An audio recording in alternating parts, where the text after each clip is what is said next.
But here's an example. We had this guy, Mike, he did our Real Estate 101 class. Right after that, this is what he did. He sent out 22 postcards to non-owner occupied properties that were listed on town. The owner doesn't live there anymore.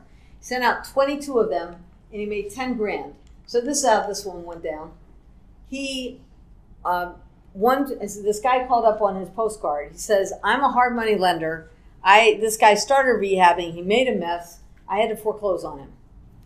So, and he wanted to fix it. So Mike talked to one of his contractor buddies who said, I'm looking for my next project. Brought his contractor buddy over there. There's plenty of meat on the bone, like you said. They arranged for a $10,000 assignment fee. $10,000, pretty good. So they put the deal together, a contract here, a contract there, and Mike got paid the $10,000 before the closing.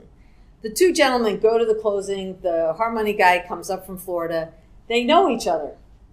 Yeah. They've done business together because the rehabber borrowed money from the hard money lender, but they didn't know that this project was there. So that's the purpose of us as wholesalers, is to find the deals that nobody else knows about.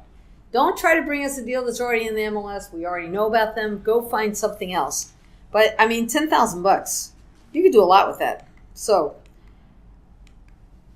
if you're not flipping houses, you want to know why. So I have some more resources that I want to tell you about. So in Real Estate 101, the cool thing is we do this live twice a year, 3 sessions in Meriden. And then I realized people join us every single month, every single day. So I put this course totally online. So it's self-paced, 24/7. There's 9 modules, 9 videos. We have the audios that go along with it. We have 2 spreadsheets, one for analyzing rehabs and one for analyzing rentals.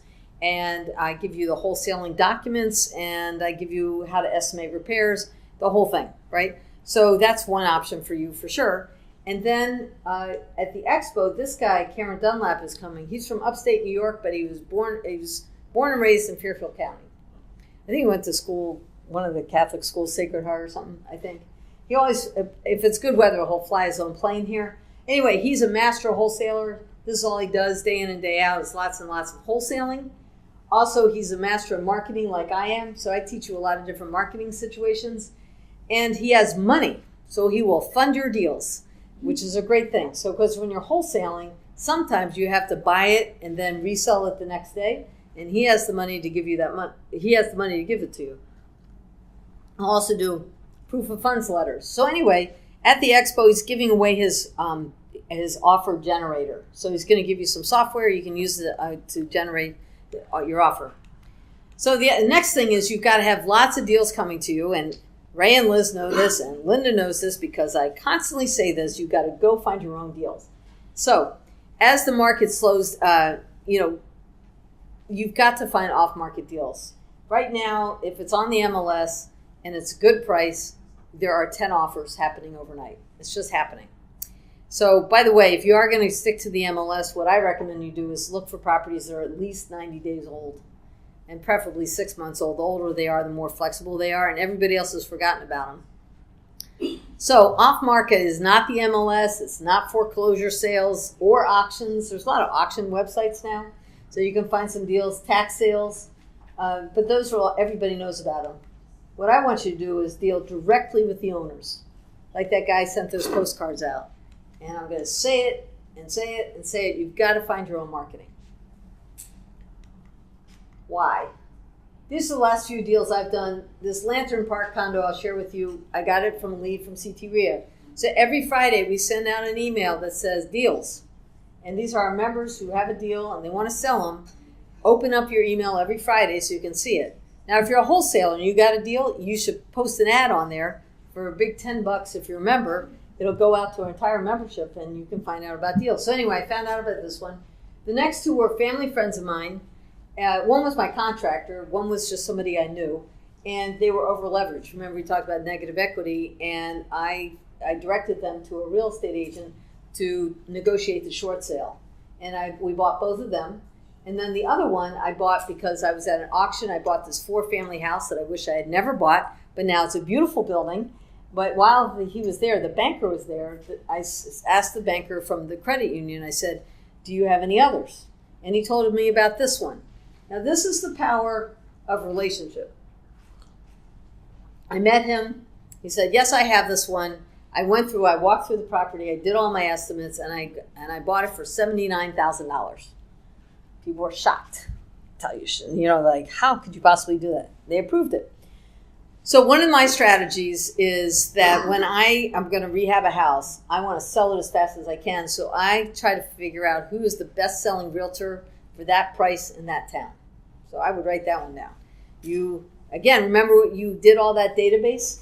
You can find out who the listing agent was. Who's the selling agent. You want to get the best-selling agent in your town and list the property with them until you find one who's really good and you can use them over and over again. But anyway, so it was a mother and son, and I had them meet me the day that I bought the property to walk through it with me and tell me what they recommended I do so I can sell it fast.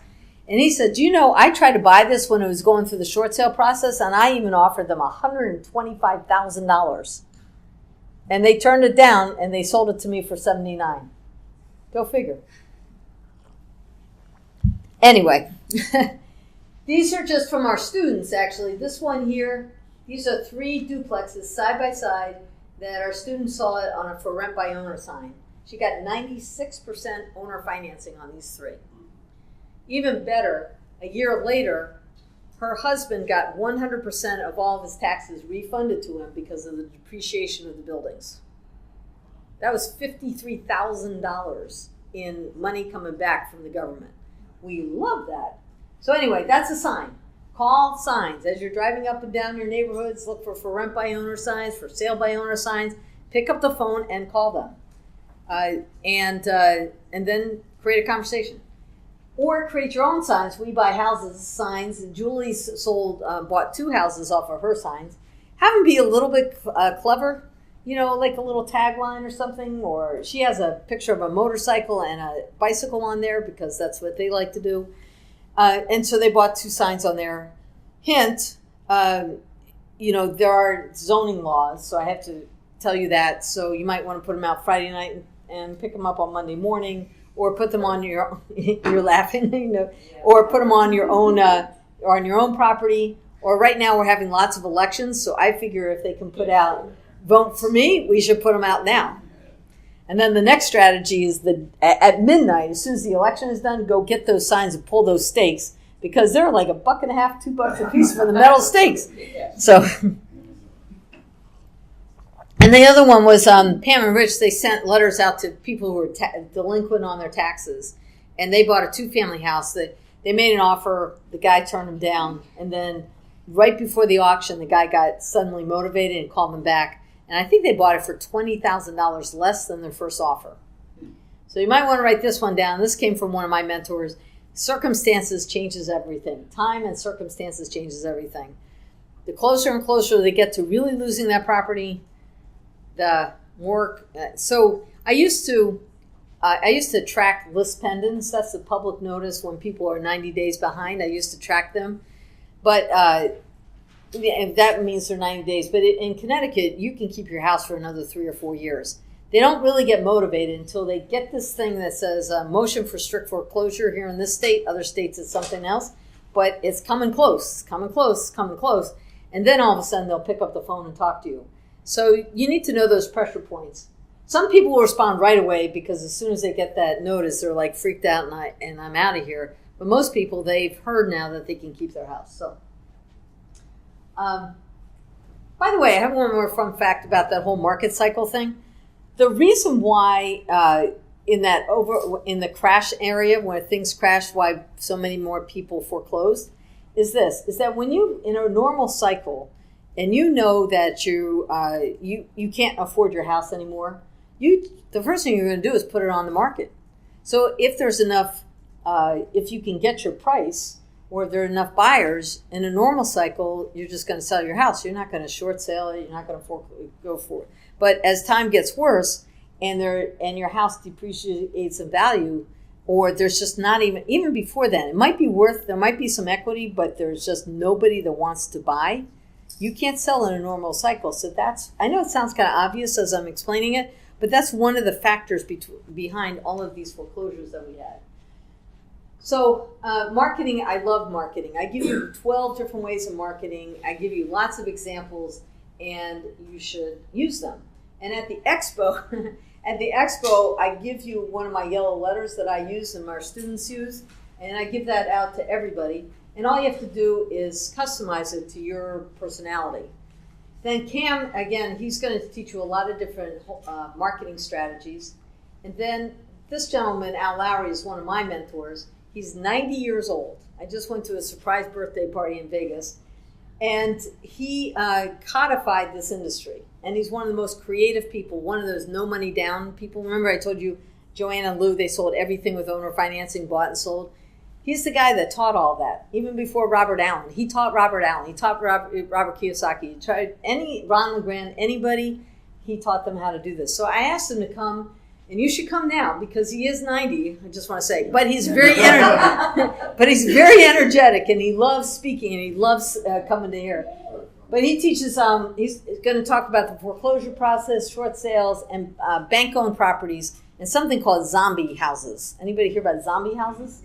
Yeah, you've heard about them. So zombie houses are this. If you drive up and down your neighborhood on garbage pickup day and the garbage is not being put out, that means nobody's living there, right? Or nobody's shoveling the snow, or the lights aren't going on. And you notice that this house, somebody's mowing the lawn somewhere, but it's vacant. Why is that? Well, there's kind of three main reasons. Number one is that during the crash, all these banks went out of business. And so what happened was Bank of America and Wells Fargo, probably one more, that picked up most of those things. But a lot of banks went under and nobody got those mortgages. So who do you pay your mortgage to? Nobody. So that's number one. Number two is the banks decided this would be a really good idea. So when you get your mortgage, you go to SunWest or whoever it is to get your mortgage, and then 30 days later they say, hi, we've sold your mortgage to so-and-so. And then another year goes by and they say, well, we sold your mortgage to somebody else. Well, sometimes that's just for servicing, just for collecting it, but normally it's like they're selling the whole loan. And they decided along the way that they should do this big Excel spreadsheet in the sky called MERS, Mortgage Electronic Registration System. What you're supposed to do is when you sell a mortgage from one person to the next, you're actually supposed to go down to City Hall or your county, depending what state, and you're supposed to record that you've assigned it from one to the other. Well, they decided they didn't want to pay all those fees and it was too much work, and so they have this big Excel spreadsheet, is what I call it, and they did all those assignments in MERS. And nobody really knows for sure whether the paperwork's done properly or not. Generally not. Generally not. Yes, Wayne's an expert in this area. So when it goes time to foreclosing, a lot of times you can get really good deals with your banks because they can't prove to you that they are the ones that are owed the money. So these houses, and then the third thing is this: people, like I said, sometimes they get really nervous and upset if they get a lis pendens served to them, so they just abandon the house. Well, the banks can't foreclose unless they've done their due diligence and try to reach out to the owner and worked out a deal with them. They can't just snap it up. They don't own the house. You do. You own the house until they've actually foreclosed on it.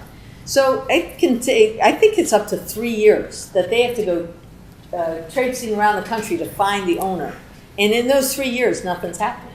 So if you can figure out how to find these people, you get a good deal.